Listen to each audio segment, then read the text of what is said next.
तो good evening students, today we will be discussing pronouns. आज हम लोग क्या डिस्कस करेंगे? प्रोनाउंस डिस्कस करेंगे। ठीक है, तो प्रोनाउंस में हम लोग ये क्वेश्चंस डिस्कस करेंगे based on reflexive and your demonstrative, distributive, reciprocal. But before that we will be studying theory of pronouns. थोड़ा सा थ्योरी समझेंगे प्रोनाउंस का और फिर उसके टाइप्स के ऊपर ये सारे क्वेश्चंस आज हम लोग डिस्कस करने वाले हैं। ठीक है, तो let us begin today's class.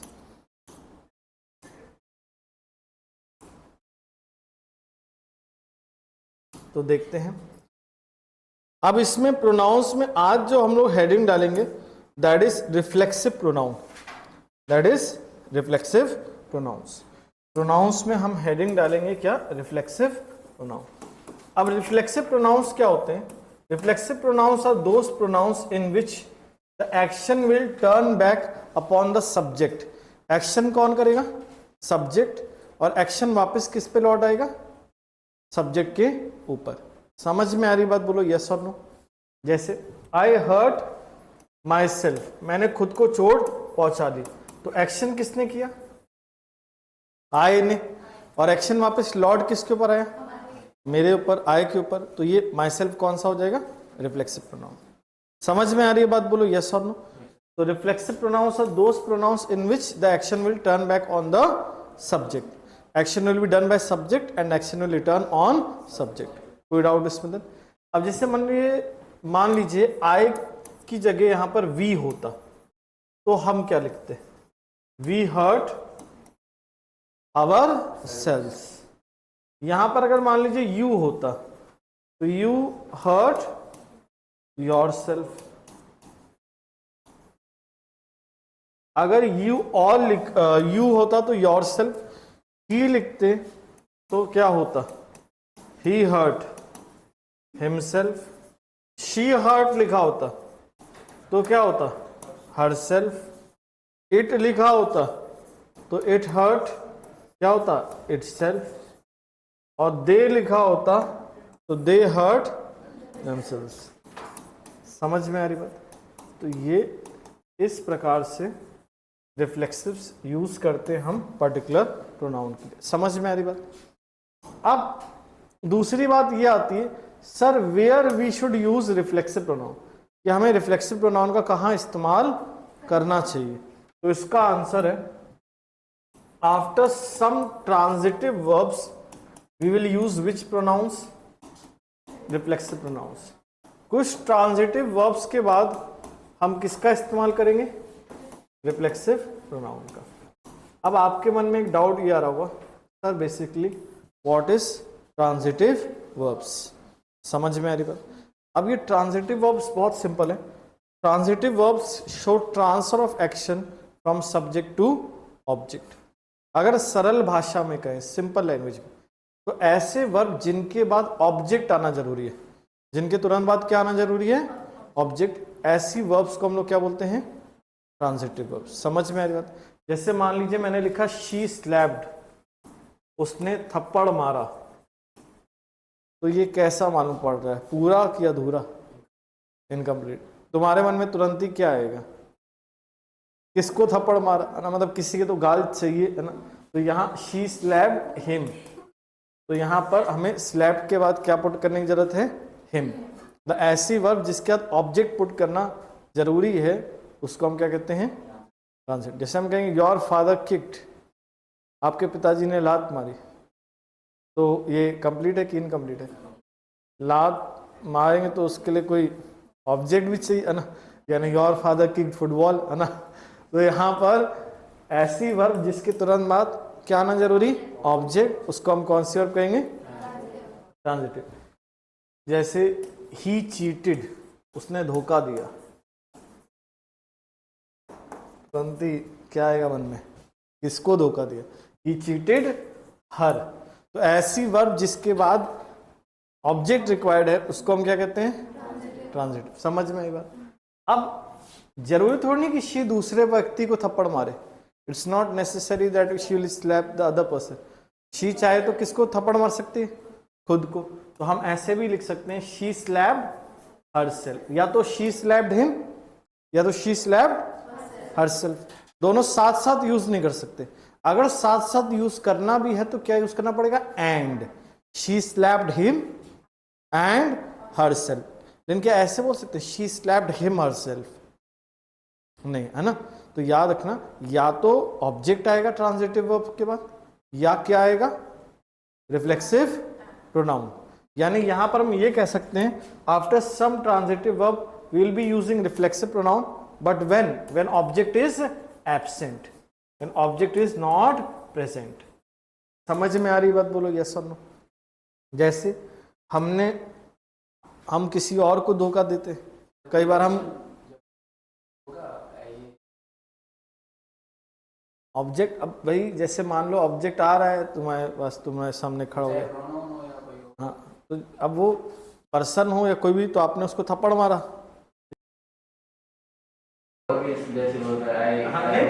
इसीलिए तो मैंने क्या लिखा है, ओनली सम ट्रांजिटिव वर्ब्स। अभी वो लिस्ट में लिखवाऊंगा जिसमें केवल क्या होगा, रिफ्लेक्सिव प्रोनाउन या क्या होगा, ऑब्जेक्ट, दोनों नहीं होगा कुछ ट्रांजिटिव वर्ब्स में, अभी वो दिखाएंगे। ये समझ रहे हो बात।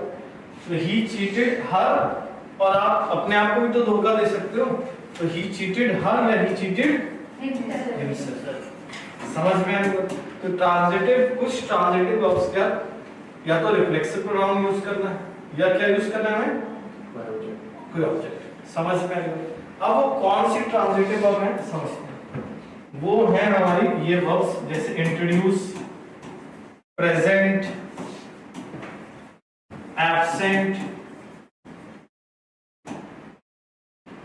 Introduce, present, absent, adjust, upgrade, adept, avail, acquaint, adept, avail, acquaint, enjoy, prostrate, hurt, cheat। इन सारी वर्ब्स के साथ या तो ऑब्जेक्ट आएगा या क्या आएगा आपको, रिफ्लेक्सिव। अब कहीं इतनी सारी वर्ब्स हमें याद कैसे होगी, देखिए वैसे तो क्वेश्चंस करेंगे तो हम और याद हो जाएगा, परफेक्ट हो जाएगा। वैसे मैं एक स्टोरी से बता रहा हूँ, चाहो तो तुम इससे भी याद कर सकते हो। स्टोरी के पीछे कोई लॉजिक नहीं है, बस ऐसे ही एक स्टोरी है। क्या स्टोरी है देखिए। एक निमिष नाम करके लड़का था और एक निमिषा नाम करके लड़की, और एक लड़का था उसका नाम था मनोज। मनोज ने निमिष को निमिषा से क्या कराया, इंट्रोड्यूस कराया। अब जब मनोज ने निमिष को निमिषा से इंट्रोड्यूस कराया तो निमिष निमिषा की क्लास में होने लगा प्रेजेंट, और तुषार सर की क्लास में रहने लगा एब्सेंट, है ना। निमिष की अब हाजिरी यहाँ लग रही। अब वो उसके हिसाब से अपने आप को क्या करने लगा, एडजस्ट, ढालने लगा, अपग्रेड करने लगा, इम्प्रूव करने लगा, है ना। वो देखा भी था राज, है ना, रब ने बना दी जोड़ी। अब उसके हिसाब से अपने आप अडेप्ट कर रहे हैं, अडेप्ट ढाल रहे हैं। एक्विड मतलब होता है परिचित कराना, अपने आप को परिचित कराना उससे। वो ये सब क्यों कर रहा है, ताकि वो इस अपॉर्चुनिटी को अवेल कर सके, मतलब इस अवसर का make use of this opportunity, है ना। अवेल मतलब होता है अपने आप को उपलब्ध कराना किसी अवसर के लिए। वो सोच रहा है ये बात बन जाएगी तो जीवन में क्या होगा, एंजॉय, मजा ही आएगा बिल्कुल। और इस चक्कर में उसने अपने सामने वाले को क्या बना लिया, भगवान बना लिया। मतलब उसके आगे दंड पूर्वक क्या कर रहा है, प्रणाम कर रहा है, ऐसे लेट जाते हैं। प्रोस्ट्रेट मतलब होता है कि बिल्कुल किसी आए ऐसे झुक जाना और लेट कर उसको क्या करना, प्रणाम करना, जिसको हम लोग बोलते हैं दंड पूर्वक प्रणाम। क्लियर है, डाउट बोर्ड आउट करना ना, तो एक सांप बिठाना सजदा कर रहा है। हां, तो सजदा कर रहा है। लेकिन बाद में उसको पता चला मनोज ने निमिष का टिकट काट दिया, मतलब निमिष का कट गया। तो अब उसके साथ क्या हुआ, चीट, और कहानी यहाँ खत्म। अब नहीं क्लियर, समझ में आएगा। तो ये यहाँ पर ये सारी वर्ब्स पहले हुआ इंट्रोड्यूस, फिर वो करने लगा अपने आप को वहाँ प्रेजेंट, तुषार सर की क्लास में एब्सेंट, अपने आप को उसके अकॉर्डिंग करने लगा एडजस्ट, अडेप्ट, एक्विंट और अपग्रेड, ताकि वो सब इसका मतलब इस बेनिफिट उठा सके, अवेल कर सके और हो सके एंजॉय मजा ही मजा। लेकिन ज़्यादा भगवान बनाने के चक्कर में, प्रोस्ट्रेट करने के चक्कर में उसका हुआ अच्छी टिकट कर। और तो ये सारी वर्ब्स के साथ क्या आएगा बोलो, कौन सा प्रोनाउन, रिफ्लेक्सिव प्रोनाउन। कोई डाउट इसमें? अब क्वेश्चन कैसे आएगा इसको देखते हैं। Let's see how the question will be asked on this. जैसे मैंने लिखा ही इंट्रोड्यूस टू द डीएम, उसने डीएम से परिचय करवाया। तुम्हारे मन में तुरंत ही क्या आएगा? इंट्रोड्यूस टू द डीएम, उसने डीएम से परिचय करवाया, तुरंत ही क्या आएगा मन में? किसका? तो यहाँ पर क्या मिसिंग है? रिफ्लेक्सिव प्रोनाउन, या तो ऑब्जेक्ट होना चाहिए या रिफ्लेक्सिव प्रोनाउन। तो यहाँ पर हम एज्यूम करेंगे ही अपना खुद का इंट्रोडक्शन कराएगा, तो क्या लिखेंगे? He introduced himself to the DM. समझ में आई बात? बोलो यस और नो। तो इन वर्ब्स के बाद हम लोग क्या खा जाएंगे? Reflexive pronoun. लेकिन हमको याद रखना है इन वर्ब्स के बाद क्या नहीं लगाना बोल रहे हैं? Reflexive pronoun.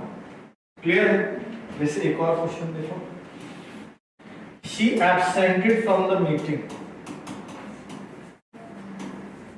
she absented from the meeting, उसने मीटिंग से अनुपस्थित कर दिया। तो तुरंत ही खुद को, तो क्या होगा ये sentence? she absented herself from the meeting। absented के बाद will be putting this thing reflexive pronoun। कोई डाउट इसमें? फिर मैंने लिखा I availed of the opportunity, I availed of the opportunity। तो बताओ क्या ये सही होगा? मैंने अवसर के लिए उपलब्ध कराया। क्या होगा? खुद को। तो I availed myself of the opportunity। समझ में? availed के बाद यहाँ क्या पुट कर देंगे? myself, यानी कौन सा प्रोनाउन? Reflexive pronoun. कोई डाउट इसमें? Last question, wherever they go Indians adapt, जहां पर भी जाते हैं भारतीय ढाल लेते हैं। किसको ढाल लेते हैं? खुद को। इंडियंस अडेप्ट क्या लिखेंगे भैया? Where they go Indians adapt them. कोई डाउट इसमें? तो ये सारी वर्ब्स के बाद किसका यूज करेंगे हम लोग? रिफ्लेक्सिव। समझ में आया बोलो यस और नो? अब नोट कर लीजिए।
सर का यूनिवर्सल भी आ जाएगा। नहीं, योर सेल्फ ज्यादा प्रेफरेबल है, वीएस नहीं लिखेंगे। योर सेल्फ भी यूज करते हैं पर ज्यादा प्रेफरेबल योर सेल्फ। नहीं मतलब अगर सपोज आप सारे स्टूडेंट्स को यू ऑल या ऑल ऑफ यू लिखेंगे तब योर सेल्फ करेंगे। You all your self, all of you your self.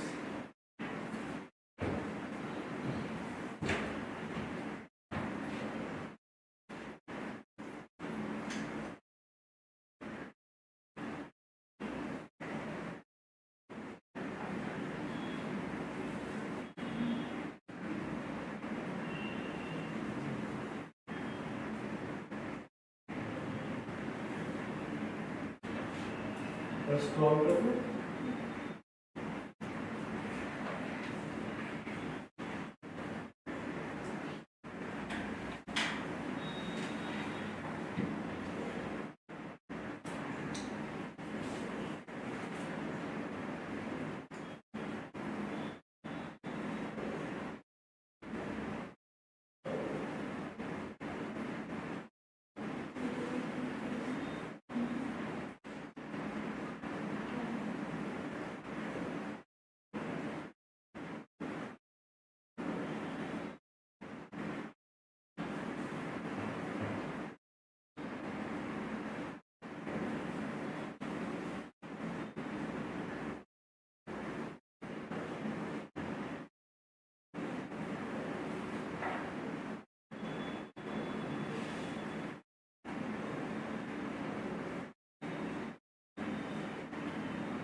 Note कर ले सबने स्टूडेंट।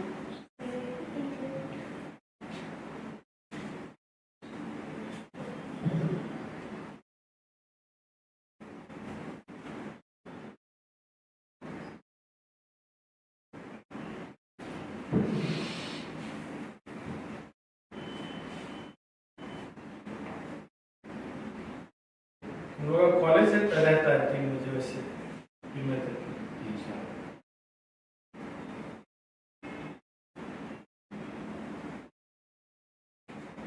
बाकी सबका भी रहता है।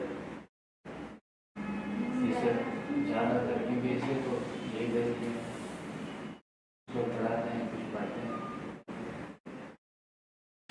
कौन कौन पढ़ाते हैं?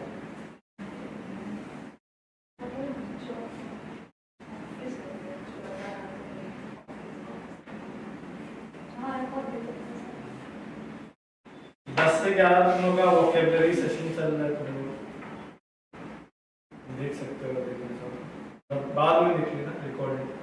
10 से 11 हमेशा रहता है, सुबह 10 से 11। उस टाइम तो तुम लोगों के लिए पॉसिबल होगा नहीं क्योंकि तुम लोग का ऑफिस है या जैसे कॉलेज है, तो बाद में देख सकते हो। ठीक है, कब से स्टार्ट होगा? मंडे थर्सडे रहता है, एवरी मंडे एवरी थर्सडे। तो अगर फ्री रहे उस टाइम तो देख लीजिए लाइव, अदरवाइज आप उसको देख सकते हो। ठीक है, ये लिख लिया सबने। नेक्स्ट हमारा आता है,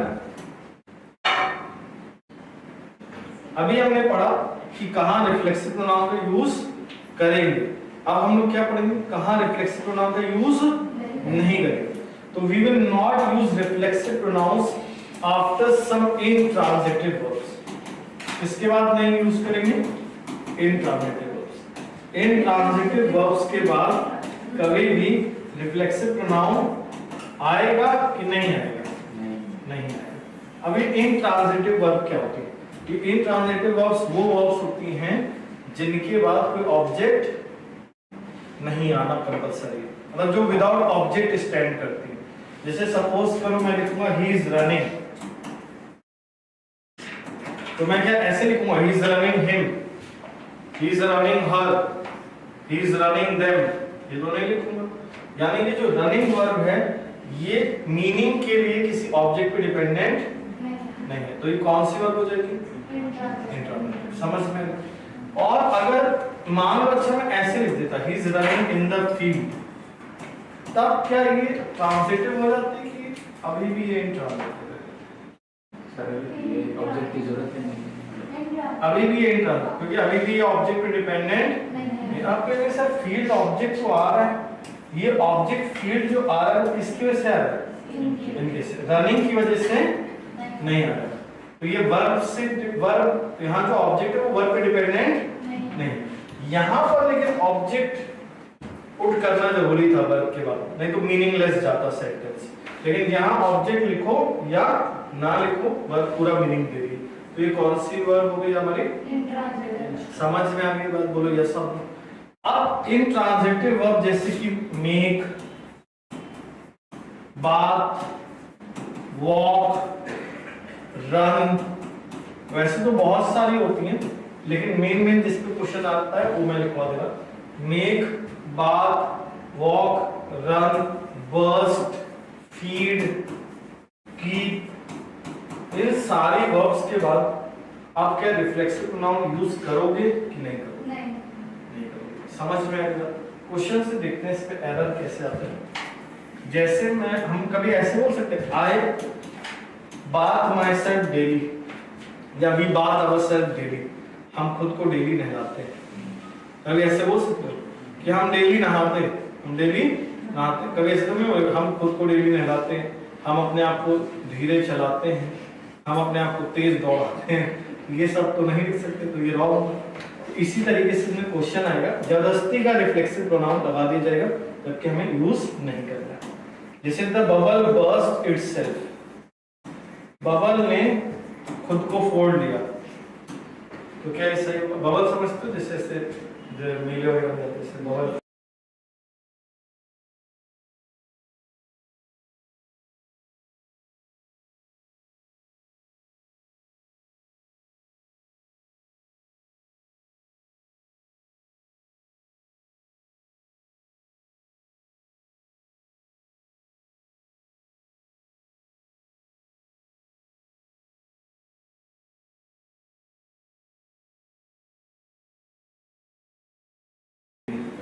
कि जापानीज राइस पर निर्मित है। The Japanese feed themselves on rice. The Japanese feed on rice. The Japanese feed on rice. इसका यूज नहीं करेंगे themselves का। क्लियर है? समझ में आ रही बात? बोलो यस और नो। तो फीड वर्ब के बाद कभी भी हमें किसका यूज नहीं करना चाहिए? रिफ्लेक्सिव। अंडरस्टूड? एक और क्वेश्चन दिखा जाए। अब देखें, let us keep ourselves away from the petty politics. Let us keep ourselves away from the petty politics. हमें दूर रहना चाहिए कि हमें खुद को दूर रखना चाहिए? हमें दूर रहना चाहिए इस petty politics। petty मतलब लोअर लेवल ऑफ पॉलिटिक्स से, निम्न स्तर की राजनीति से, निम्न स्तर की राजनीति से खुद को दूर रखना चाहिए या दूर रहना चाहिए? दूर रहना चाहिए। जो कीप वर्ब होता है ये अपने साथ कभी भी क्या नहीं लेता? रिफ्लेक्सिव। तो हमने लेकिन यहाँ पर क्या यूज किया? रिफ्लेक्सिव। तो हम किसको हटा देंगे? वर्सेस। तो let us keep away from the पेटी पॉलिटिक्स। क्लियर है? समझ में आएगा? नोट कर लो।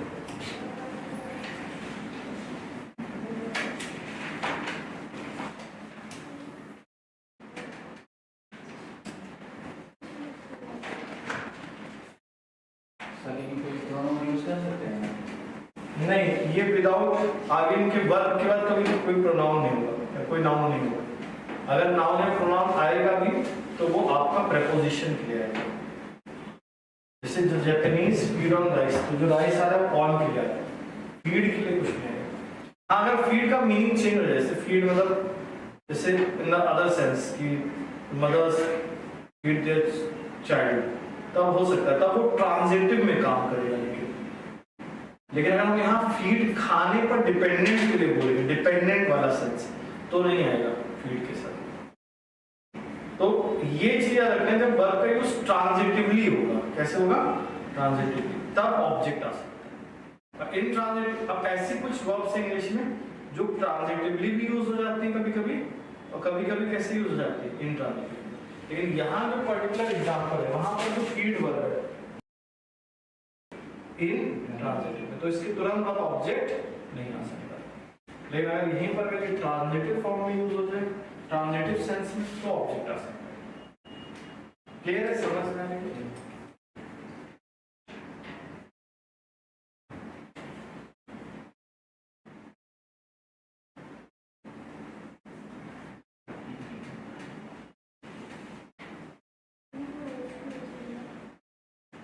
असल में मैं थोड़ा काला हो रहा हूँ और ये जो है मुझे गोरा बना रहा है, ये जो लाइट वाइट है। हाँ तो सही है। लेकिन ये तो यही यूज कर पाऊंगा मैं ना।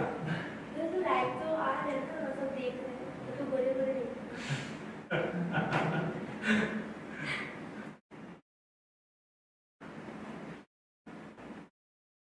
नहीं, हमको तो ऐसे लाइट की जरूरत नहीं थी, काम लेना हमारी लाइट की चल रही है।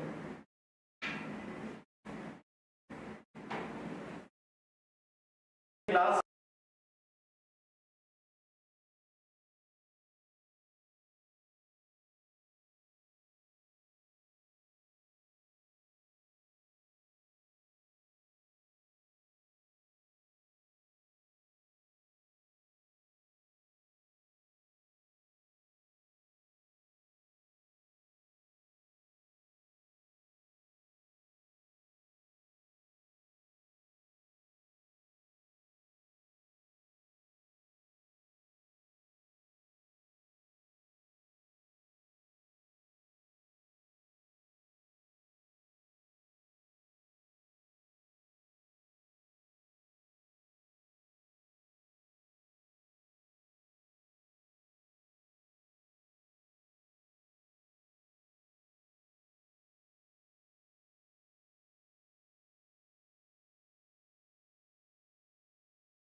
मैंने लिखा जैसे Mohan and myself went to Jaipur yesterday.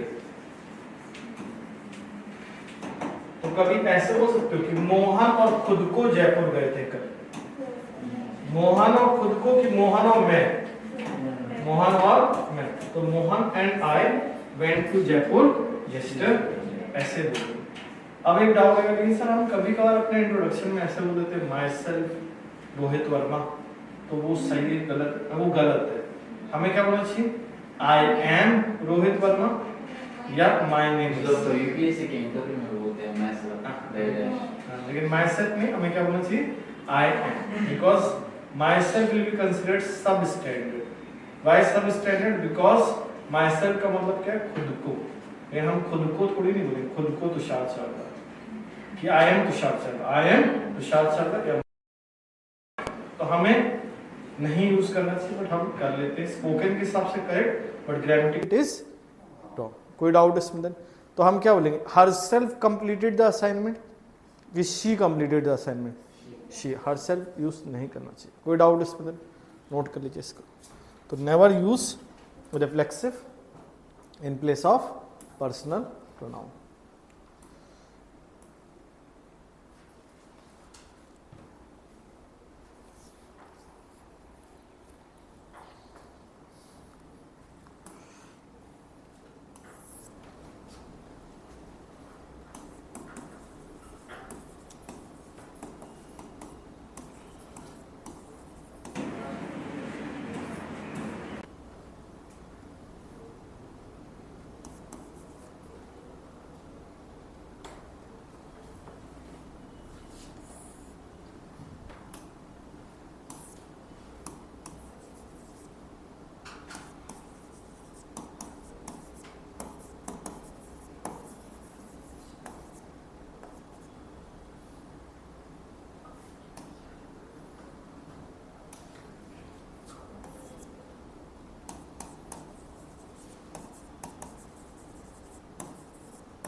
लिख लिया, बढ़ा जाए आगे। अब देखो, जैसे अभी हमने पढ़ा था my self, our self, your self, our self, your self, himself, her self, itself, them self, ये सब किसमें यूज हो रहे थे हमारे? रिफ्लेक्सिव में, यस और नो? ये सारे वर्ड रिफ्लेक्सिव में यूज हो रहे थे, बट यही वर्ड हमारे एम्फेटिक प्रोनाउन में भी यूज होते हैं। किसमें यूज होते हैं? Emphatic pronoun. यही सारे वर्ड्स किसमें यूज होंगे हमारे? एम्फेटिक, मतलब myself, ourself, yourself, himself, herself, itself, themself, emphatic में भी यूज होंगे। तो इन दोनों में फिर फर्क क्या है? रिफ्लेक्सिव में जब वो यूज हो रहे थे तो क्या बता रहे थे कि एक्शन किसके ऊपर लौट रहा था? सब्जेक्ट के ऊपर, है ना, एक्शन वापस सब्जेक्ट के ऊपर लौट रहा था।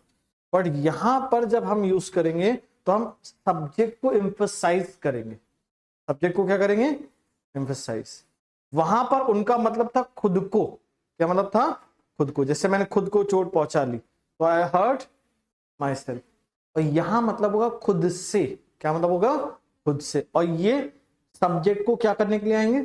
एम्फसाइज। दूसरी चीज, रिफ्लेक्सिव कुछ वर्ब्स के बाद लगाना क्या था? जरूरी, कंपलसरी। बट एम्फेटिक में लगाओ चाहे ना लगाओ, चाहे सब्जेक्ट के बाद आप एम्फेटिक लगाओ या ना लगाओ। तीसरी चीज, आप देख रहे थे वहां वर्ब के बाद आ रहा था रिफ्लेक्सिव, यहां सब्जेक्ट के बाद आएगा एम्फेटिक, और उसको क्या करने के लिए? एम्फसाइज। लिखे तो ठीक, ना लिखे तो ठीक, लेकिन सही लिखे, है ना। जैसे शी कुक द फूड, उसने खाना बनाया। लेकिन अगर यहीं पर हम शी को एम्फसाइज कर दें कि उसने खुद से खाना बनाया तो क्या बोलेंगे? She herself cook the food. तो ये हरसेल्फ किसको एम्फसाइज कर रहा है? शी को। समझ में आ रही बात? कोई दिक्कत इसमें? तो she cook the food is also correct and she herself cooked the food is also correct. Only difference is when we use herself we are emphasizing on she यानी सब्जेक्ट। कोई डाउट इसमें? देन अब देखो, इसमें error कुछ नहीं आता, बस एरर यही आता है कि आप रॉन्ग एम्फेटिक यूज कर सकते हैं। जैसे they themself did the inspection, तो क्या इसमें एरर होगा? दे देमसेल्व्स, बिकॉज देमसेल्व्स में हम क्या यूज करते हैं? VE S. कई बुक में आप सेल्फ भी देखोगे, लेकिन जो ज्यादा प्रॉपर है या स्टैंडर्ड है वो क्या होगा?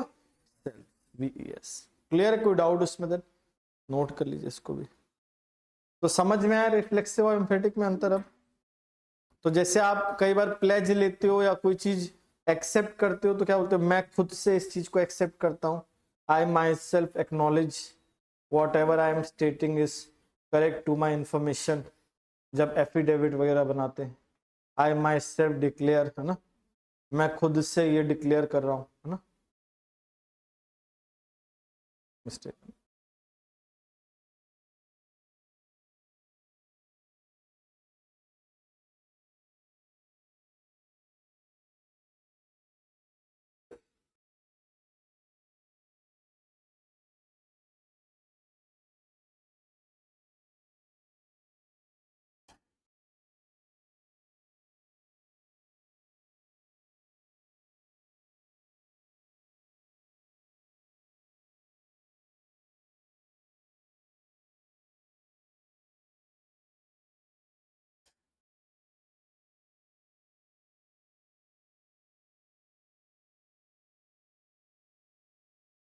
लिख लिया सबने? Then let's move forward.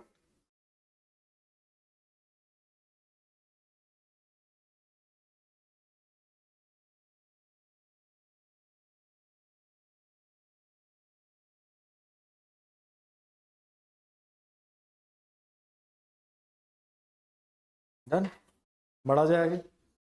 अब नेक्स्ट हमारा आता है after reflexive and emphatic we will be discussing demonstrative pronouns. What are basically demonstrative pronouns? Demonstrative pronouns are those pronouns which will indicate a noun or a pronoun, जो किसी आने वाले noun या pronoun को क्या करेंगे? इंडिकेट करेंगे। जैसे मैं कहूंगा दिस इज माई पेन, तो ये दिस किसी, आज ये पेन गया था, पैसा काट लेते मेरी सैलरी से ना। दिस इज माई पेन, तो यहाँ दिस क्या कर रहा है, इस पेन को क्या कर रहा है, इंडिकेट कर रहा है। जैसे हम बोलेंगे वो तुम्हारा पेन है, दैट इज योर्स। तो ये दिस, दैट, दीज, दोस, इनका यूज होगा किसी नाउन या प्रोनाउन को क्या करने के लिए, इंडिकेट करने के लिए, डेमोन्स्ट्रेट करने के लिए। समझ में आ रही बात? तो इसमें बस 4 वर्ड याद रखने हैं, this, that, these, those. This किसको दिखाएगा, पास की चीज को।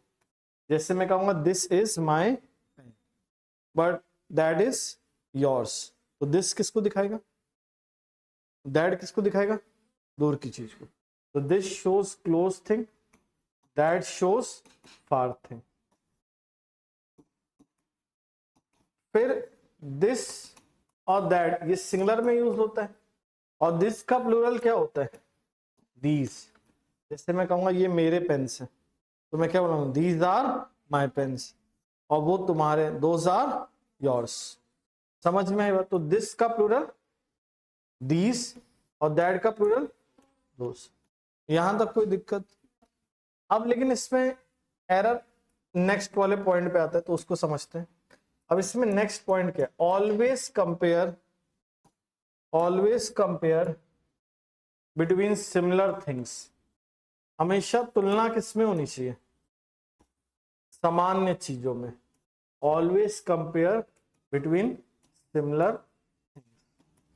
जैसे मैं कहूंगा the salary of Rohan is more than Mohan, the salary of Rohan is more than Mohan. तो बताओ क्या ये सेंटेंस सही है कि गलत है? रोहन की सैलरी मोहन से ज्यादा है। अब मोहन से ज्यादा है मतलब मोहन का किडनी बेच दो, फेफड़े बेच दो, लेकिन रोहन की सैलरी ज्यादा है। तो रोहन की सैलरी की तुलना किससे करें, मोहन से कि मोहन की सैलरी से, मोहन की सैलरी से। तो यहां पर हम पुट कर देंगे then that of Mohan, then that of Mohan. और इस दैट का मतलब क्या होगा, समझ में आ रही बात? अब एक डाउट ये भी आता है सर एपोस्ट्रोफी एस पुट करते हैं, वो भी गलत नहीं है, लेकिन फिर बेटर होता पहले वाले को भी एपोस्ट्रोफी एस से रखते, Rohan salary is more than Mohan. समझ में आ रही बात, बोलो यस और नो। एक और क्वेश्चन से देखें, जैसे हम कहेंगे the car of Gita is more expensive than Rita. बताइए क्या ये सही होगा, गीता की कार रीता से महंगी है देन दैट ऑफ रीता। ये गीता की कार रीता से महंगी नहीं होगी, रीता की कार से। और इस दैट ऑफ का मतलब क्या होगा, द कार ऑफ रीता। कोई डाउट इसमें? Last question, the roads of Gomti Nagar are wider then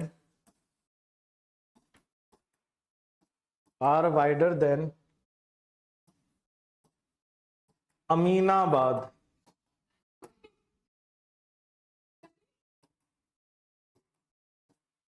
तो बताओ क्या ये करेक्ट होगा? आलमबाग करना सीधा, चलो आलमबाग कर दो, अमीनाबाद से तुम ऑफेंड हो रहे हो, बताओ आलमबाग कर दो यार। रोड तो बनी है ना, हाँ, गली कहो तुम उनको बोले, चलो तुम आलमबाग कर दो, तुम लोग ऐसे नाराज मत हो। अब बताओ, तो गोमती नगर की रोड्स आलमबाग से चौड़ी है कि आलमबाग की रोड से, तो क्या लिखोगे, than those of, that of नहीं आएगा, दोज ऑफ है। यहाँ हम किसकी बात करें, रोड्स की, प्लूरल की बात करें, तो प्लूरल में क्या आएगा, दोज ऑफ। समझ में आई बात? अब इसको लिख लो।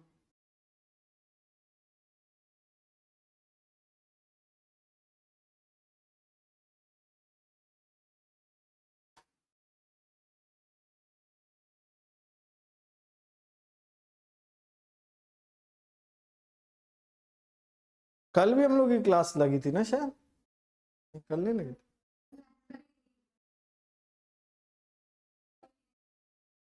मेरे सर की क्लास नहीं हुई? कोई नहीं, जिया ले सर अभी बहुत बिजी हैं, आजकल बहुत बिजी चल रहे हैं। हाँ? ज्यादा नहीं चल रही, interview interview boot camp. Sir का वैसे मैक्सिमम सिलेक्शन डेट है इंटरव्यू से। जब जो बच्चा पहुंच गया इंटरव्यू के लिए अनुज सर के पास, तो उसका 90% 80-90% चांस है कि हो जाएगा।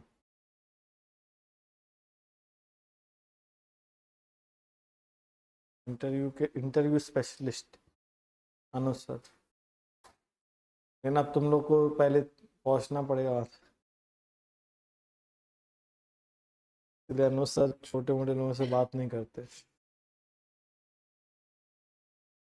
छोटे लोग, हम इंटरव्यू स्पेशलिस्ट। मजाक कर रहे हैं।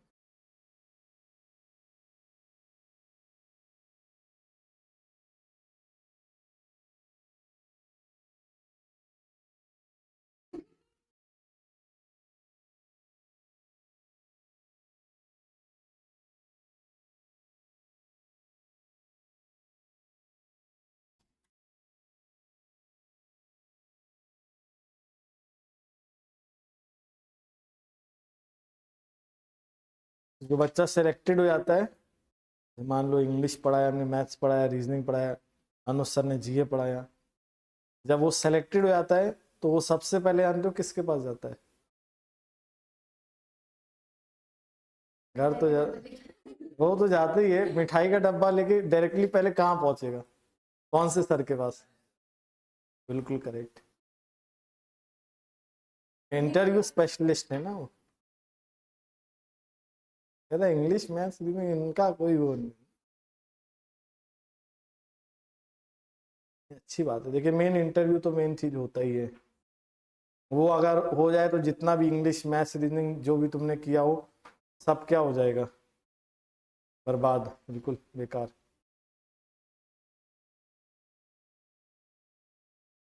तो इसीलिए जी वाली क्लास अच्छे से अटेंड किया करो। अनुज सर से आगे चल के मिलना है इंटरव्यू में, ध्यान रखना। हाँ, ये क्लास नहीं होती है। वो याद नहीं करते उनको। चलो मजाक कर रहे हैं, नोट कर लिया? हाँ, सही याद नहीं करते। अब डेमोन्स्ट्रेटिव के बाद नेक्स्ट हेडिंग डालेंगे हम लोग डिस्ट्रीब्यूटिव।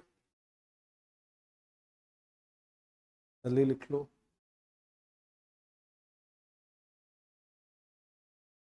दो दो पेन से लिखते हो, बोरिंग नहीं लगता है?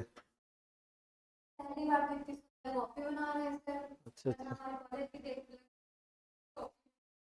मैं तो हमेशा दो पेन का यूज, मेरी हैंडराइटिंग देख के तुम लोग बता सकते हो। तीन ऐसी तीन पेन का यूज कर रहे हैं आप, हमें बता रहे हैं। वो तो जल्दी जल्दी हो जाता है ना, जल्दी लिख लेता हूँ। डिस्ट्रीब्यूटिव प्रोनाउन लिख लिया ये वाला सबने, पढ़ा जाएगा। चलो हेडिंग डालो डिस्ट्रीब्यूटिव। जल्दी से इसको आज कंप्लीट करते हैं, फिर नेक्स्ट टर्म में नया चैप्टर। डिस्ट्रीब्यूटिव प्रोनाउन में देखो, हम एट अ टाइम एक एक पर्सन की बात करते हैं। एट अ टाइम कितने पर्सन की बात करते हैं? एक एक पर्सन को इंडिकेट करते हैं। अब इसमें मेन डेफिनेशन नहीं याद रखनी, मेन 4 वर्ड याद रखने। पहला वर्ड है आइदर, दूसरा है एनी, तीसरा है नाइदर, और चौथा है नन, नॉन। क्लियर है? तो चाहे आइदर बोलो, चाहे इधर बोलो, चाहे नाइदर बोलो, चाहे नीदर। क्लियर है? कोई डाउट इसमें? अब ये आइदर की बात करें है ना, तो इसमें और एनी में, दोनों में क्या डिफरेंस है? आइदर मतलब कोई एक, एनी मतलब भी कोई एक, बोथ मीन्स कोई भी एक। तो दोनों में डिफरेंस क्या? Either is one from two, either दो में से कोई एक। एनी मतलब भी कोई एक, लेकिन कितने में से? दो से ज्यादा में से। दो से ज्यादा में से मतलब 3 4 5, तो क्या लिखेंगे? एनी। नाइदर मतलब कोई भी नहीं, लेकिन कितने में से कोई भी नहीं? दो में से, और नन मतलब भी कोई भी नहीं, लेकिन कितने में से, दो से ज्यादा, लाइक 3 4 5 इस तरीके। समझ में आ रही बात, बोलो यस और नो। जैसे मैं लिखूंगा any of the two boys can be rewarded, बताओ क्या ये मैंने सही लिखा है कि गड़बड़ लिखा है? गलत हो जाए, क्यों गलत हो जाएगा? दो बॉयज हैं, दो बॉयज में से कोई एक तो क्या लिखेंगे, एनी कि आइदर, आइदर, कोई डाउट इसमें? हाँ इधर आइदर, कोई डाउट इसमें? क्लियर हो गया। नेक्स्ट देखो, neither of the three players performed well, ये बात हो रही है रोहित शर्मा की, विराट कोहली की और केएल राहुल की। केएल राहुल, रोहित शर्मा, विराट कोहली। हाँ कौन, विराट कोहली? हाँ अब नहीं दिखता मैं, अब वो इजी लगता है ना, रिलेटेबल लगता है ना। अब किसका लेना चाहिए, बॉलीवुड का, नाइदर ऑफ द एक्ट्रेस है ना, या नाइदर ऑफ द मिनिस्टर्स है ना, तो ये सब बोरिंग लगेगा, प्लेयर्स क्रिकेट वगैरह इंटरेस्टिंग लगेगा। तो बताओ ये सही है गलत है? Neither of the three players perform well कि नन, नन कितने की बात करें, तीन, तो यहाँ पर दो से ज्यादा तो नन। क्लियर है, समझ में आई बात? तो लिख लो इसको। चलो अच्छा, लिखते भी जाना सुनते भी जाना, तुम लोगों ने क्रिकेट की बात करी तो। अब क्रिकेट मेरा शौक था, मैं देखता था बचपन में, जैसे मैं टेस्ट मैच देखता था पूरे पूरे पूरे पूरे 5 दिन, पूरा एक एक बॉल। लेकिन अब जब से आईपीएल वगैरह हो गया, मजा नहीं आता है क्रिकेट में, कुछ नहीं, ऐसे इधर उधर बैट चलाओ पीछे छक्का चला जाता है, बॉलर कोई दमदार है नहीं अब। एक टाइम था शेन वॉन, मुरलीधरन, शोएब अख्तर, मतलब बॉलिंग थी। अब क्या है, अब दो चार बॉलर्स हैं, बुमराह है, मतलब दो तीन बॉलर्स को छोड़ दें तो वर्ल्ड क्रिकेट में अभी कोई ढंग के बॉलर्स नहीं। अब देखिए इंडिया, सेंटनर, एजाज पटेल, जो मतलब बिल्कुल पार्ट टाइम स्पिनर्स, मतलब ऐसे भी नहीं बहुत खतरनाक स्पिनर्स, इनको देख के सचिन तेंदुलकर हंस रहे होंगे कि हम लोग शेन वॉर्न की पिटाई करते थे, और ये देखो सेंटनर से आउट हो जाते हैं, एजाज पटेल इंडिया में ही हार जाते हैं, इंडिया की पिचेस में। तो ये चीज है देखो, एक्चुअली इन लोगों का पर्सनल प्रोग्राम ज्यादा होते हैं ना, इनको प्रैक्टिस करने के लिए बोलो तो पर्सनल प्रोग्राम्स होते हैं इनके, तो इसीलिए अब मुझे क्रिकेट में उतना ठीक है, मैं कभी कभी जैसे वर्ल्ड कप वगैरह फाइनल देख लिया तो वो देख लिया, बाकी अदरवाइज क्रिकेट में अब टाइम वेस्ट नहीं करता, अब समय भी नहीं होता है वेस्ट करने। हाँ सेलिब्रिटी, और ड्रीम 11 पे टीम बना लेते हैं, गुटखा बेच देते हैं, पान बेच देते हैं, सब तो यही सब करते हैं। वैसे भी देखिए, they are not playing for India, they are playing for the Indian cricket team, they earn for themselves, they do not earn for us. वो कहते भी नहीं हम भारत के लिए खेले, देश के लिए खेले, देश के लिए तुम थोड़ी नहीं खेल, तुम अपने लिए खेल रहे हो। हाँ, दे सेल इमोशंस।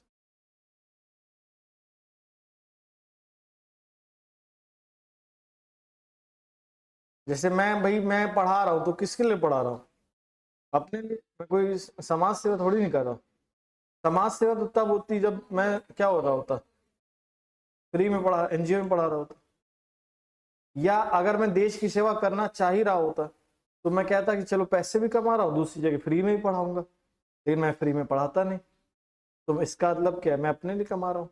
तो ऐसे इंसान को मतलब फ्रैंकली बोलना चाहिए कि मैं देश वेश के लिए नहीं खेल रहा हूँ, मैं अपने लिए खेल रहा हूँ, अपने लिए पैसा कर रहा हूँ, मैं अपनी लाइफ बदलना चाहता हूँ, इसीलिए मैं इतना स्ट्रगल कर रहा हूँ। ये सब काहे, मतलब आप क्या सपोर्ट नहीं करेंगे इंडिया को? इंडिया, इंडिया स्टेडियम, वो सब बेवकूफ बनाया जा रहा है आपको, आप समझिए, ठीक है आप करिए सपोर्ट, लेकिन ये मत बोले कि वो देश के लिए खेल रहे। नेक्स्ट आगे बढ़ा जाए, है ना? अब तो सर बहुत नेगेटिव टाइप के पर्सन है ना, reciprocal, reciprocal pronoun, reciprocal, reciprocal pronoun क्या होता है? इसमें रिस्पॉन्डिंग नेचर होता है। कैसा नेचर होता है? रिस्पॉन्डिंग। जैसे आपका भाई आपको थप्पड़ मारेगा तो आप पलट के क्या करेंगे? उसको थप्पड़ मारेंगे। तो ये रिश्ता क्या कहलाता है? ये रिश्ता रेसिप्रोकल कहलाता है। इसमें हम लोग बोलते हैं एक दूसरे से। क्या बोलते हैं? एक दूसरे से। इसको हिंदी में, इंग्लिश में हम दो वर्ड यूज करते हैं इसमें, ईच अदर और वन अनदर। तो ध्यान से समझिएगा, अभी लिखिएगा नहीं।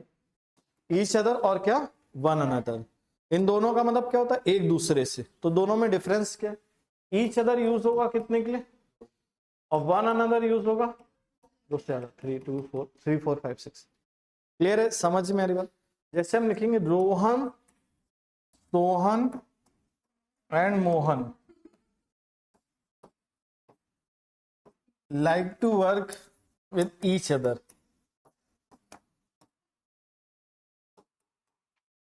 तो बताओ क्या ये सही होगा? गलत होगा? क्या होगा बताओ? ईच अदर की वन अनदर? One another. कितने की बात करें? तीन। और तीन में कौन आएगा? ईच अदर की वन अनदर? ईच अदर कब आता? जब कितने की बात करते? दो की। तो नोट कर लो इसको दे। बस खत्म। एक और, लेकिन प्रोनाउंस खत्म नहीं है। प्रोनाउंस में एक और टाइप है, उसके बाद खत्म।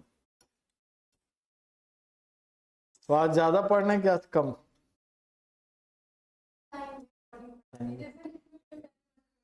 अच्छा क्यों? डांट क्यों डांट देते हैं? अच्छी बात है ना, टाइम पे ओवर हो जाता है।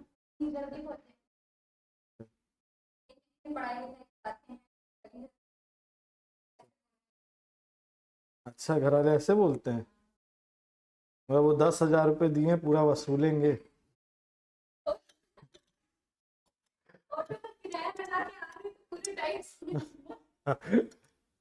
स्कूल में तुम लोग नहीं करते थे पैसा वसूली?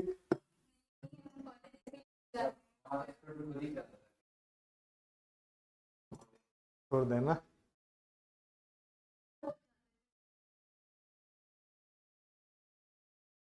पढ़ने का मन नहीं करता था।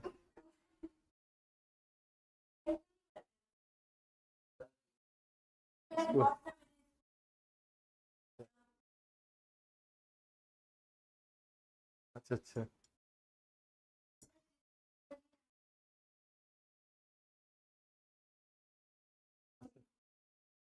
यहाँ तो टीचर तुम लोग को डेली खुशी देना चाहता है, 10 मिनट पहले छोड़ने आता है, तुम लोग कह रहे हो नहीं हमें नहीं चाहिए खुशी।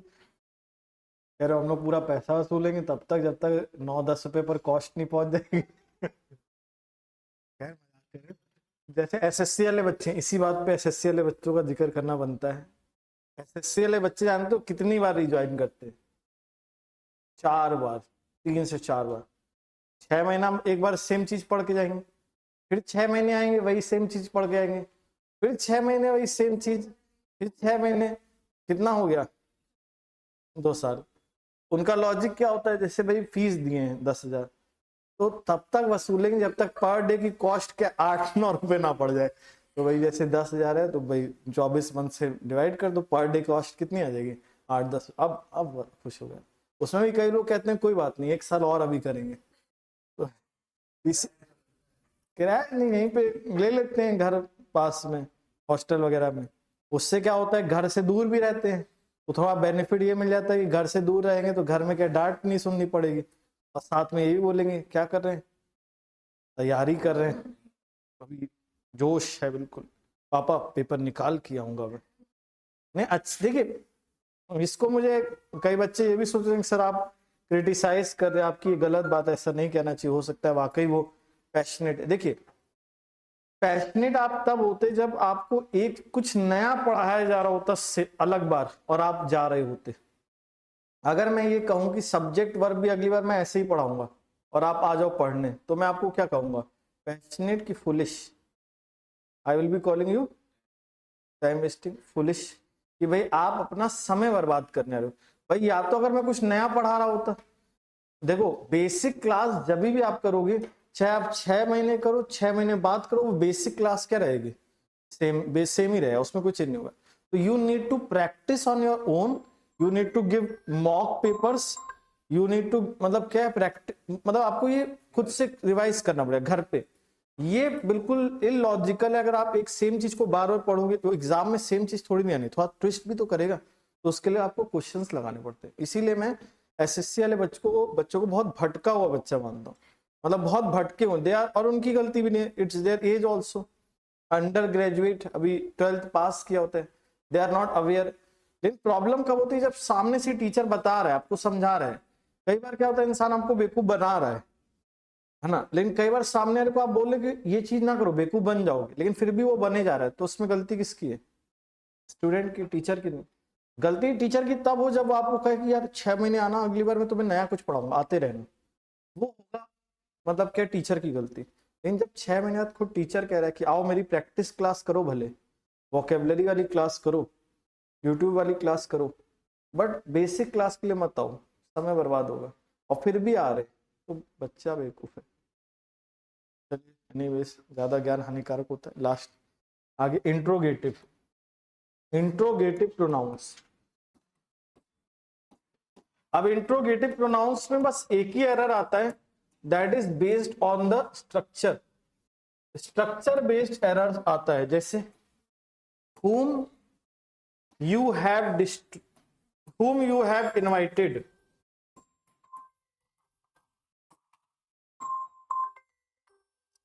एक सेकंड रुकना।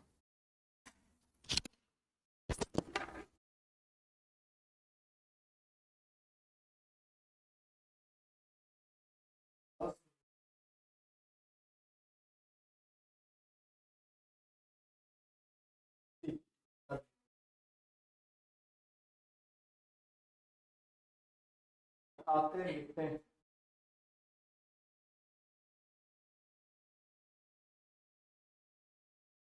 तो 6:50 पे कॉल करते हैं आपको हम, 6:45 पे। अब ये देखो यहाँ पर whom you have invited, इसमें क्या मिस्टेक होगा? whom you have invited, is this sentence correct or incorrect? whom you have invited, अब ये कैसा सेंटेंस है? इंट्रोगेटिव। तो यहां पहले क्या आना चाहिए? वर्ब, और फिर क्या आना चाहिए? सब्जेक्ट। समझ में आ रही बात? जैसे हम लिखेंगे whom they have selected, question mark, बताइए whom they have selected कि whom have they? whom have they, तो यहां पहले क्या आना चाहिए? हेल्पिंग वर्ब, और फिर क्या आना चाहिए? सब्जेक्ट। कोई डाउट इसमें है? हाँ हाँ, अभी देखो नेक्स्ट, बिल्कुल सही कहा। अब जैसे मान लो मैंने लिखा whom they have selected is talented, अब बताइए यहां क्या होगा?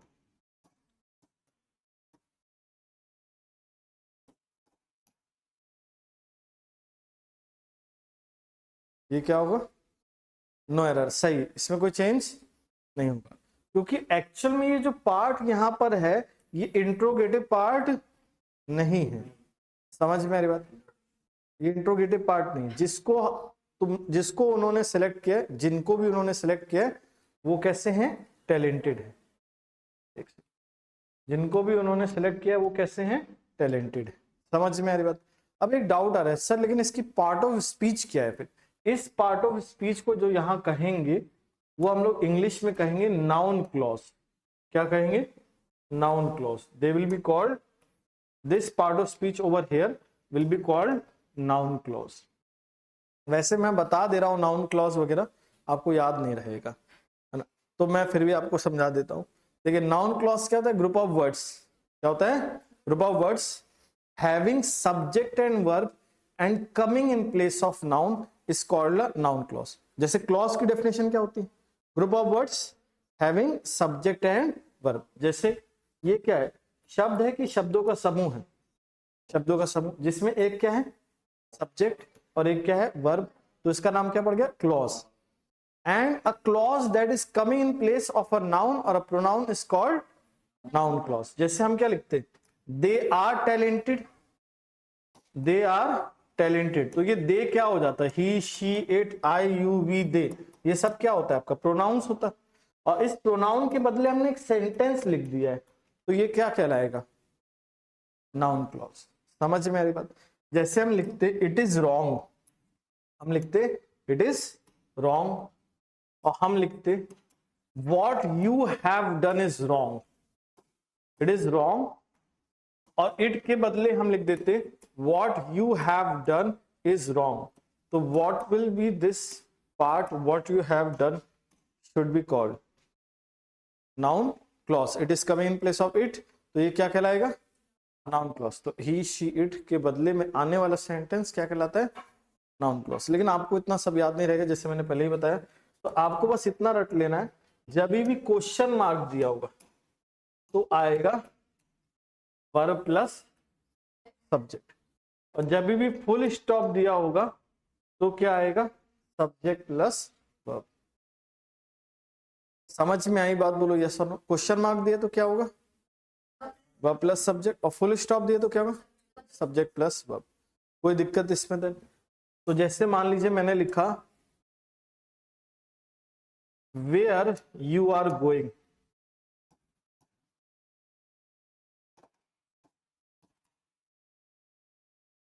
वेयर आर यू गोइंग, यहां क्या हो जाएगा, आर यू हो जाएगा। Where she is going is known to me,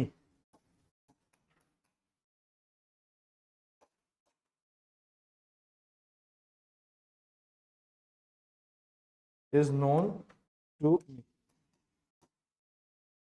बताइए ये क्या होगा, सही होगा, इसमें कोई एरर नहीं। ये जो part where she is going, ये कहलाएगा कौन सा पार्ट, नाउन क्लॉज। और इसको हमने कैसे पहचान लिया, किसको देखे, फुल स्टॉप। फुल स्टॉप है तो क्या होना चाहिए, subject plus verb. Question mark है तो क्या होगा, वर्ब प्लस। समझ में आई बात, कोई दिक्कत इसमें नहीं? तो नोट कर लीजिए।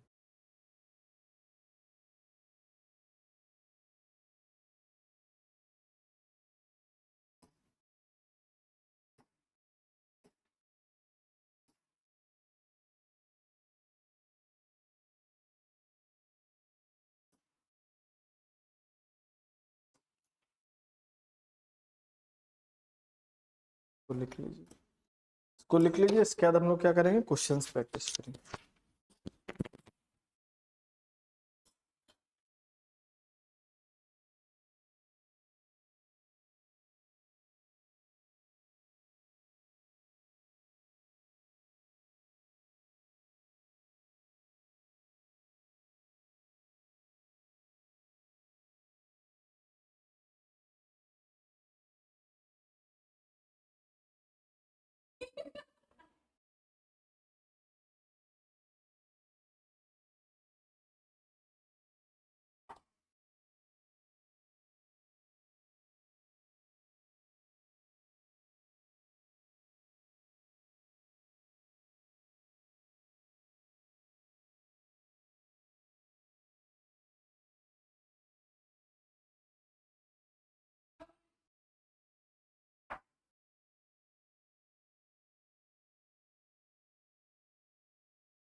हाँ सर।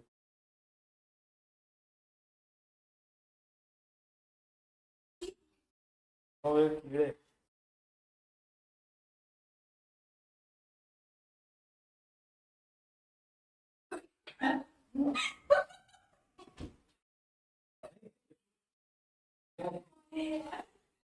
कितना आपके आपकी चीजों का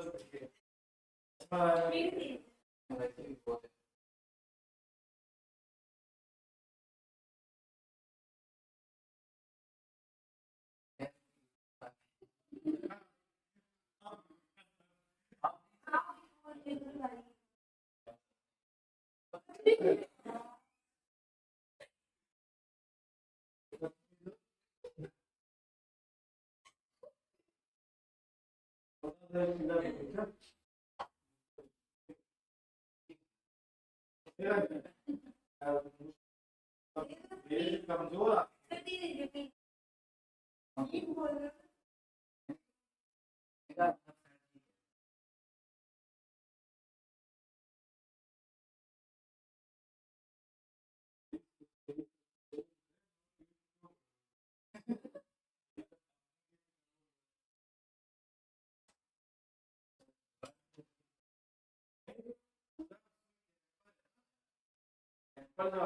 दे जा रहा है उसका फिर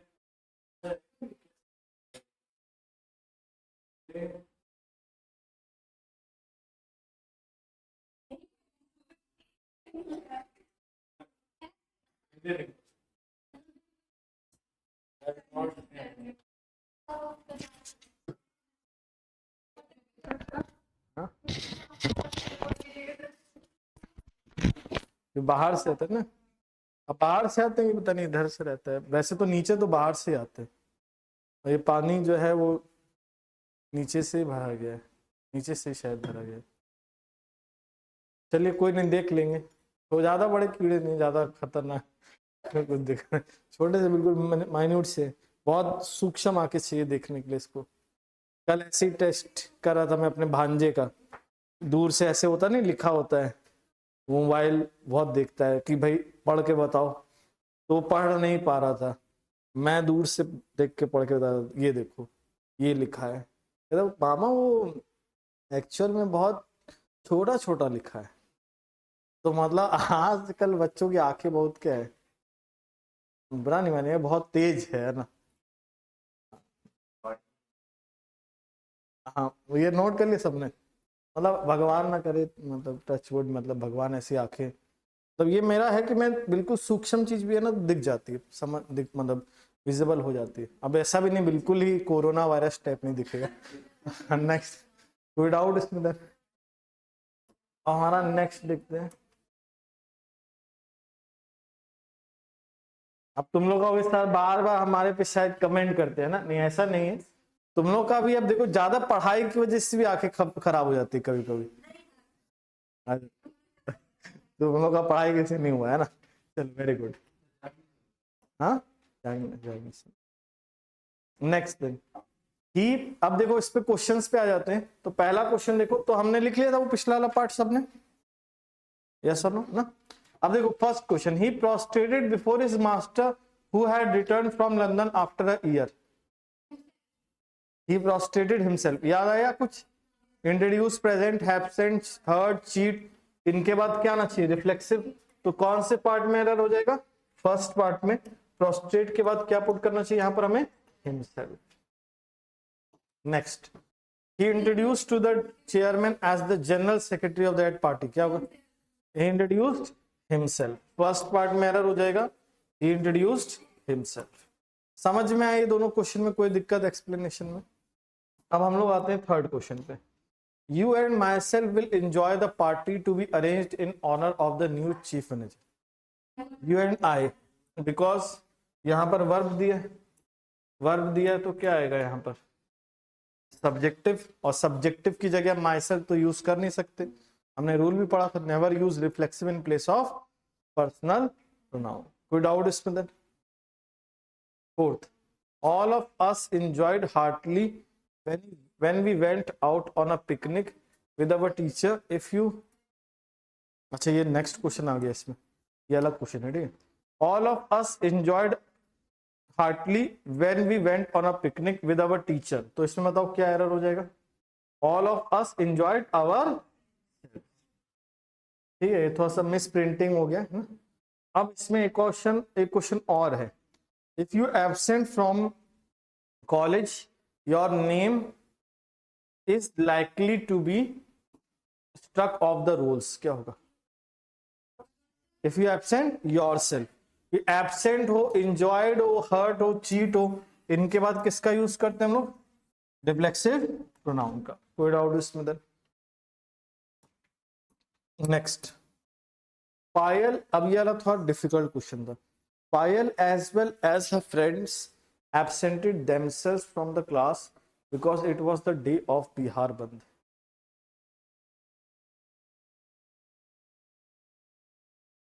अब इसमें लगेगा रूल सब्जेक्ट वर्ब एग्रीमेंट का। सब्जेक्ट वर्ब हमने एग्रीमेंट पढ़ा था, याद है सबको? जब भी एज वेल एज आता है, क्या आता है आपका? एज वेल एज, तो हम लोग पहले वाले नाउन या प्रोनाउन के अकॉर्डिंग वर्ब या रिफ्लेक्सिव पुट करेंगे। तो पहला वाला नाउन या प्रोनाउन कौन है? पायल। और पायल के हिसाब से देमसेल्व्स नहीं आएगा, हरसेल्फ। अब सुनने में अटपटा लगेगा, Payal as well as her friends absented herself, लेकिन यही करेक्ट है, क्योंकि एज वेल एज जब भी गिवन होगा तो विल फॉलो विच नाउन और प्रोनाउन? फर्स्ट। क्लियर है? कोई डाउट इसमें? Then next, I would like to avail of a 15 days holiday this summer. I would like to avail myself, because avail के बाद किसका use करते हैं हम लोग? रिफ्लेक्सिव प्रोनाउन का। कोई डाउट इसमें? Then 7th question, it is necessary for us to familiarize with and get used to the ways of people among whom we live.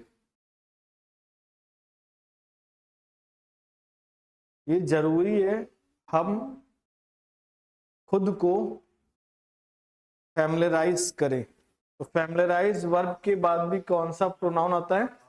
Ourself reflexive pronoun. कोई डाउट इसमें? Then upgrade, adjust, familiarise लिखवाया नहीं था, लेकिन याद रखिएगा acquaint की तरह फैमिलराइज में भी किसका यूज करते हैं हम लोग? Reflexive pronoun. समझ में आई बात? बढ़ा जाए आगे।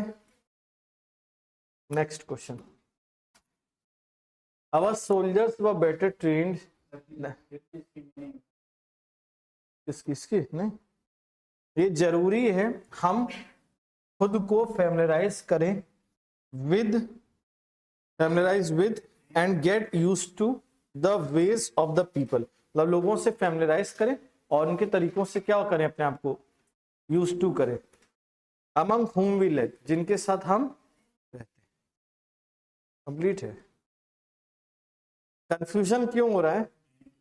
एंड कैसे? देखिए फैमिलराइज के साथ विद आएगा और गेट यूज्ड के साथ, भाई यूज्ड के साथ क्या आता है? टू आता है, और ये एंड से जोड़ दिया, लेकिन दोनों अलग अलग चीजें हैं, दोनों अपने साथ अलग अलग प्रेपोजिशन लेती हैं, इसीलिए फैमिलराइज विद आवरसेल्फ नहीं, फैमिलराइज आवरसेल्व्स विद।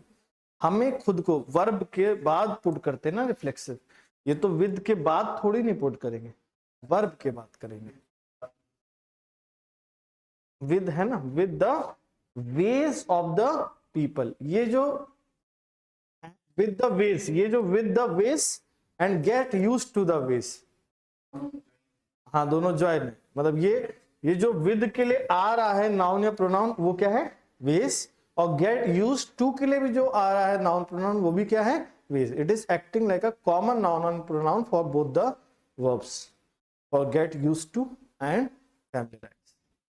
समझ में आई बात? क्लियर हुआ कि कंफ्यूजन हो रहा है? अभी हो गया, समझ में आ गया? Next then 8th, our soldiers were better trained than that of enemies.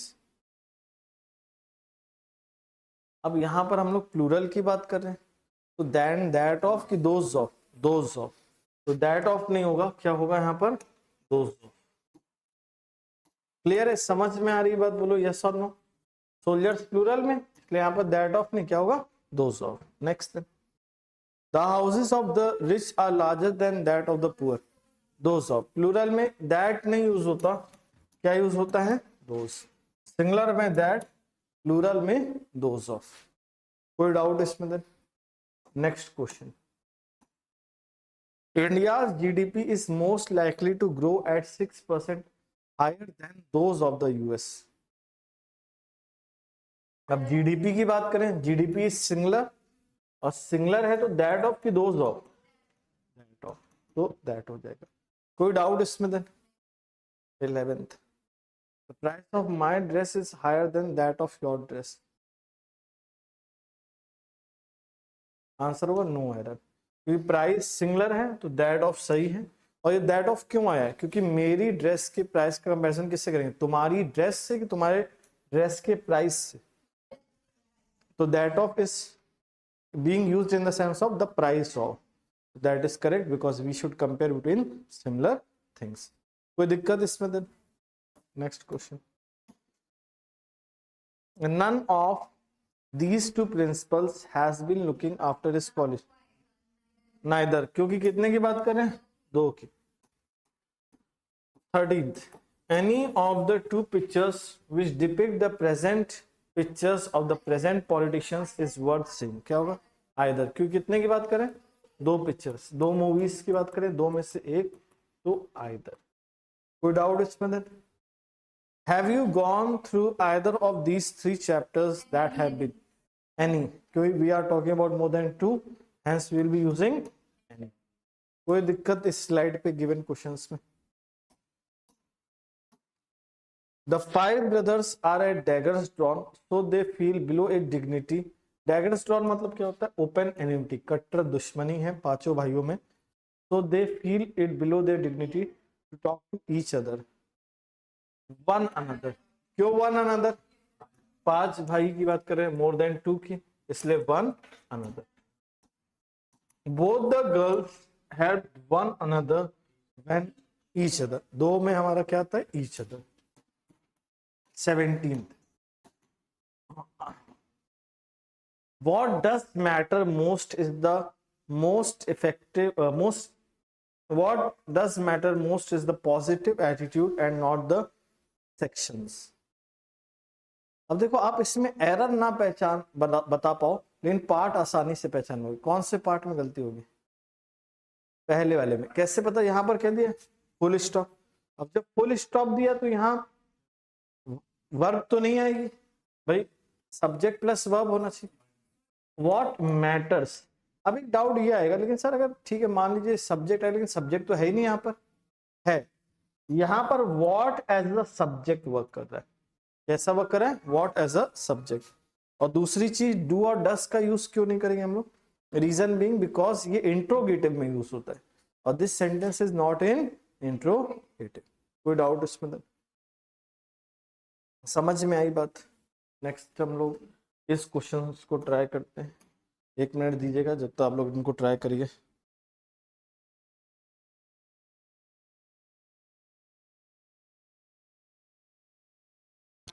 Hello,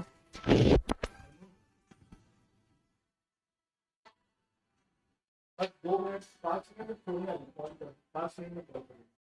5 7 कर देंगे, वही कर देंगे 200 जो करते हैं 28 वाले. ऑनलाइन हो जाएगा ना?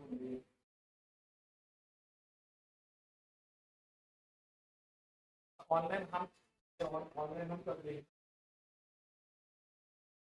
ठीक है, कर रहे बस.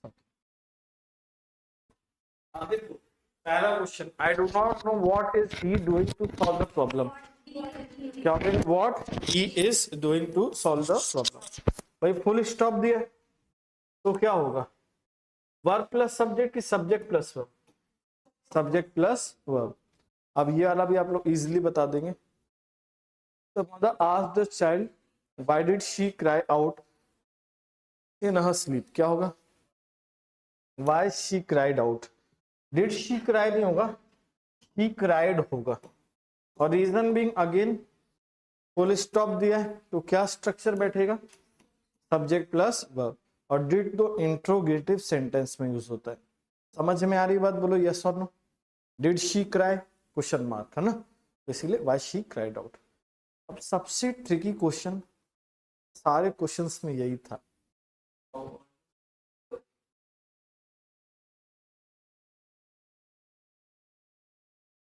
क्या होगा? टिक टिक 1, टिक 2,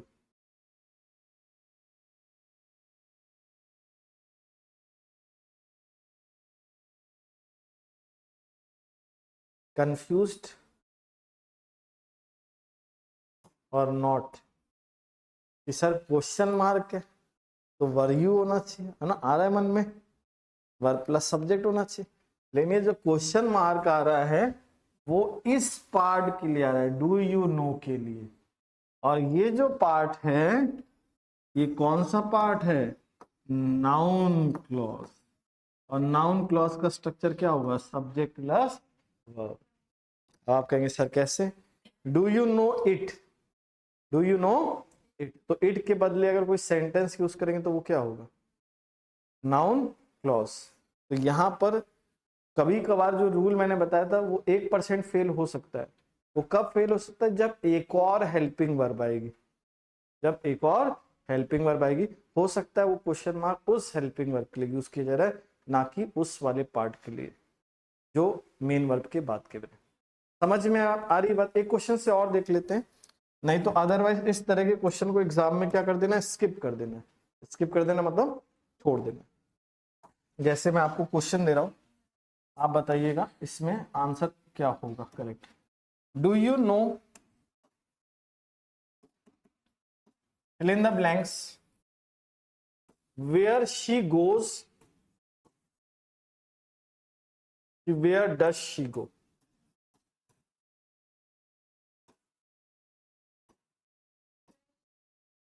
बताओ क्या होगा। Do you know where does she go कि where she goes, where she goes. Reason भी because again that question mark is being used for do and this part is noun clause. Clear?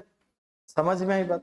Do you know where, do you know this, और this के बदले हमने sentence लिख दिया where she goes, तो ये क्या हो जाएगा, noun clause. It, he, she, this, that, इनके बदले जो सेंटेंस आ जाएगा that will be noun clause.